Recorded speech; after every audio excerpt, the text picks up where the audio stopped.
ஜெயலலிதா படத்தையும் உங்க படத்தையும் ஒன்னா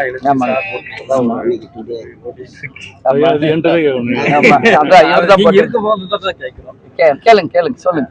இப்போ அது வந்து இப்போ நீங்க வந்து விஜயகாந்த் படத்தை அரசியல் ரீதியா யாருக்கு பயன்படுத்துறான்னு சொல்றீங்க. அப்படி இருக்கும்போது ஜெயலலிதா படத்தை எப்படி பயன்படுத்தினாங்கிற மாதிரி நான் சொல்லிடுவேன். ஒன்றும் இல்லைங்க, சிம்பிள். இது நேற்று வந்து அரசியலில் ஆளுமை அப்படின்னு ஒரு விருது நேற்று வழங்கினாங்க. அரசியல் ஆளுமை அப்படின்னு. இது வந்து சுதீஷோட ஃப்ரெண்ட் அவதார் அப்படின்னு ஒரு நிறுவனம் வச்சிருக்காரு. 7-8 வருஷமா அவர் கூப்பிட்டாரு. இந்த வருஷம் தான் அது எங்களுக்கு செட் ஆச்சு. ஸோ அந்த விழாவுக்கு நாங்கள் 2 பேர் போயிருந்தோம். அந்த விழாவில் பேசுகிறப்போ தமிழ்நாட்டில் பெண் ஆளுமைகளாக 2 பொதுச் செயலாளர், ஒன்று அம்மா செல்வி ஜெயலலிதா அவர்கள், அடுத்தது தேசிய முற்போக்கு திராவிட கழகத்தின் சார்பாக என் சகோதரி பிரேமலதா விஜயகாந்த் அப்படின்னு அவர் சொன்னார். ஸோ 2 பேருமே சிங்க பெண்கள் அப்படின்றத மாதிரி சொன்னார். இது நெக்ஸ்ட் டே மார்னிங், இன்னைக்கு மார்னிங் பார்த்தா சோசியல் மீடியாவில் அவங்களா வந்து அந்த சப்ஜெக்டையும் ஜெயலலிதா அவர்களும் நானும் இருக்கிற புகைப்படத்தை போட்டு சோசியல் மீடியாவில் அதை போட்டாங்க. அதை வந்து இவர் தன்னுடைய ஃபேஸ்புக் ட்விட்டரில் இது ஷேர் பண்ணார். அவ்வளோதான். நீங்கள் என்ன கேட்டீங்க, கேப்டன் படத்தை யாரும் யூஸ் பண்ணக்கூடாது, இல்லை கேப்டன் படத்தை யாரும் யூஸ் பண்ணக்கூடாது நீங்கள் மட்டும் எப்படின்னு. அதுக்கும் இப்போ மக்கள் நல பணியாளர்களுடைய ஆர்ப்பாட்டத்தில் கலந்துக்கிட்டு தான் இப்போ நேரடியாக இங்கே வந்திருக்கேன். அங்கே தெளிவாக இதை பற்றி நான் பதிவு போட்டிருக்கேன். இருந்தாலும் சேலத்தில் நான் முதல் வாட்டி வர பத்திரிகையாளர்களை இங்கே ஏர்போர்ட்டில் வச்சு சந்திக்கிறேன் ஃபர்ஸ்ட் டைம்.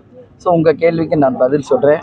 கேப்டனை பொறுத்த வரைக்கும் எம்ஜிஆர் தான் தன்னுடைய மானசீக குரு அப்படின்னு பல முறை கேப்டன் நடிகராக இருந்த போதும் அரசியலுக்கு வந்த போதும் ஓப்பனாகவே சொல்லியிருக்கார்.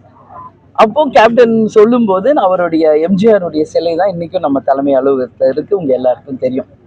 அப்போது நான் என்ன சொல்கிறேன், கேப்டன் தான் எங்களுடைய மானசீக குரு, அரசியலில் எங்கள் மானசீக குரு கேப்டன் தான் அப்படின்னு சொல்லட்டும். சொல்கிறவங்களுக்கு படம் போடலாமா என்று கேட்கட்டும். அப்போ நாங்கள் அனுமதி கொடுக்குறோம்.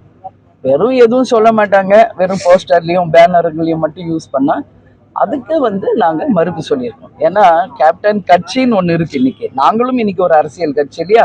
அப்போ எங்களுடைய கழக நிர்வாகிகள் தொண்டர்கள் அதை விரும்ப மாட்டாங்க. அதனால தான் அது கேப்டன் தான் என்னுடைய அரசியல் மானசீக குரு என்று சொல்லட்டும். அப்போது அந்த புகைப்படம் போட நாங்கள் அனுமதி தருகிறோம்.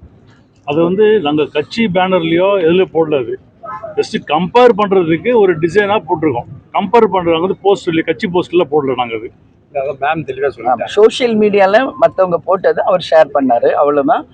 ஆனால் மார்னிங் இதுக்கு நான் தெளிவாக பதில் சொல்லியிருக்கேங்க. ஒரு கேப்டன், ஒரு கலைஞர், ஒரு எம்ஜிஆர், ஒரு ஜெயலலிதா தான். அது மாதிரி ஒரு பிரேமலதா தான். யாருடைய இடத்தை யாரும் ஃபுல்ஃபில் பண்ண முடியாதுங்க. இப்போ ஒரு சூரியன், ஒரு சந்திரன், அதுக்கு மாற்று ஏதாவது வருமா? அப்படிதான். ஒரு கேப்டன், ஒரு பிரேமலதா விஜயகாந்த் தான்.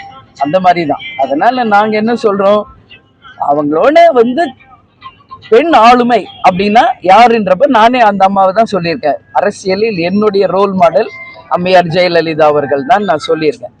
ஏன்னா நான் நினைச்ச இந்திரா காந்தியை சொல்லலாம், மம்தா பானர்ஜி சொல்லலாம், அவங்களாம் நம்மளுக்கு தெரியாதவங்க, வடநாட்டுக்காரவங்க. நம்ம தமிழ்நாட்டில் நாம் வாழ்கின்ற சமகாலத்தில் ஒரு பெண் ஆளுமையாக, இரும்பு பெண்மணியாக பல சவால்களை சந்தித்து சிஎம்மா இருந்து அவங்க ஒரு கட்சியும் ஆட்சியும் சிறந்த முறையில் நிர்வாகம் பண்ணாங்க. அப்போ உங்களுடைய பொலிட்டிக்கல் ரோல் மாடல் யார் அப்படின்னு பத்திரிகையாளர்கள் கேட்டபோது தமிழ்நாட்டின் ஆளுமை செல்வி ஜெயலலிதா அவர்கள் தான் பெண்ணுடைய அந்த பெண் ஆளுமை தான் என்னோட ரோல் மாடல் அரசியலில் அப்படின்னு நான் சொல்லியிருக்கேன். ஸோ இது வந்து அவங்களையும் என்னையும் கம்பேர் பண்ணி போடுறது, இது மக்கள் செய்கிறாங்க, சோஷியல் மீடியாவில் அது வருது. அதை தான் சுதீஷ் வந்து ஷேர் பண்ணியிருக்காரு. சரிங்க.